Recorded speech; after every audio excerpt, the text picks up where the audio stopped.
Good evening বন্ধুরা, Rumpa's healthy food চ্যানেলে সব দিনের মতো আজও সবাইকে স্বাগত। আজ আমি আপনাদের জন্য নিয়ে এসেছি কম তেলে কিভাবে বেগুন ভাজা করবেন তারই একটি সুস্বাদু রেসিপি নিয়ে। আর এই বেগুন ভাজা যে কোনো সময়ই খুব ভালো লাগে। আর আমি তার জন্য দুটো বেগুন নিয়ে নিয়েছি আর এটা ধুয়ে নিয়েছি। ধুয়ে দেখুন এইভাবে লম্বা লম্বা করে কেটে নিয়েছি।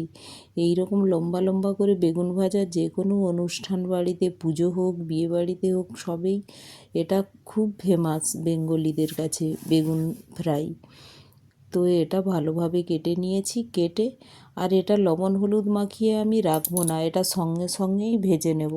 এখন এটা কেটে লবণ হলুদ মাখিয়ে নিচ্ছি। আর জল বেরিয়ে গেলে তার টেস্টটা অতটা ভালো লাগে না, তাই লবণ হলুদ মাখিয়ে সঙ্গে সঙ্গেই আমি ভেজে নেব।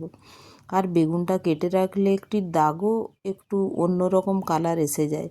তো কালারটাও দেখুন এইভাবে ভালো থাকে। আর টেস্টটাও সঙ্গে সঙ্গে ফ্রাই করে নিলে এটা খুব টেস্টটাও ভালো হয়। তার জন্য আমি লবণ হলুদ মাখিয়েই আমি সঙ্গে সঙ্গে বেগুনটা ভেজে নিচ্ছি। আর এখন আমি গ্যাসের ওভেনে কড়াই বসিয়ে দিলাম আর দিয়ে দিলাম সর্ষের তেল। আর তেলটা দেখুন 2 টিস্পুনের মতোই তেল দিয়েছি, এতেই এই এতটা বেগুন আমার ভাজা হয়ে যাবে। আর এইভাবে দেখুন পুরো কড়াটায় আমি তেলটাকে খুন্তির সাহায্যে ছড়িয়ে দিলাম।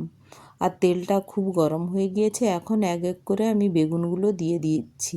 দেখুন বেগুনগুলো খুব বড় বড়, কিন্তু এইটুকু তেল এটাও রয়ে যাবে, এত তেল লাগবে না। কিভাবে বেগুনগুলো দিলাম দেখুন, যে স্কিনটা যেদিকে আছে বেগুনের খোসাটা, সেই খোসাটা নিচের দিক করে আমি ভেজে নেব।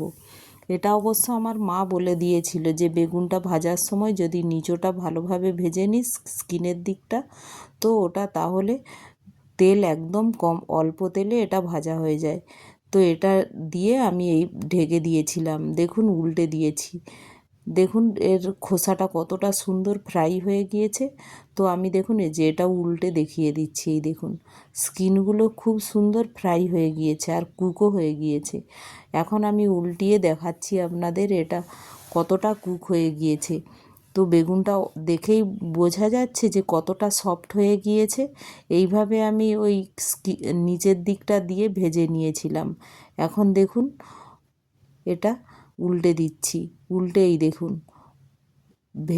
ভেতরটা কতটা সফট হয়ে গিয়েছে, যে উল্টানোর সঙ্গে সঙ্গেই এটা ফুলে যাচ্ছে বেগুনটা, তো ফেটে গিয়েছে দেখুন। তো কুক প্রায় হয়ে গিয়েছে। তো এটা আরেকবার আমি উল্টে ভেজে নিচ্ছি। এইভাবে আমি একবারই ঢেকে দিয়েছিলাম যাতে ভেপারটা না বেরিয়ে যায়। আর এই সময় এইভাবে সঙ্গে সঙ্গে ভেজে নিলে টেস্টটাও খুব ভালো থাকে আর বেগুনটা অনেক সফট হয়ে যায়। যেহেতু বেগুনের যে মধ্যে ভেপারটা থাকে, বেগুনের মধ্যে যে জলটা থাকে ওতেই ওটা ফ্রাই হয়, তো তো টেস্টটা খুব সুন্দর লাগে। আর যে কোনো পূজা বাড়িতেই বলুন এইভাবে খিচুড়ির সাথে এই রকম বেগুন ভাজা থাকলে কার না ভালো লাগে। তো এই বেগুন ভাজা করতে করতেই আমি এর সাথে খিচুড়ির সাথে বেগুন ভাজা নিয়েছি। আপনারাও এইভাবে বানাবেন। আর এই রেসিপিটি যদি ভালো লাগে একটি লাইক, শেয়ার ও সাবস্ক্রাইবও করে দেবেন। Thank you.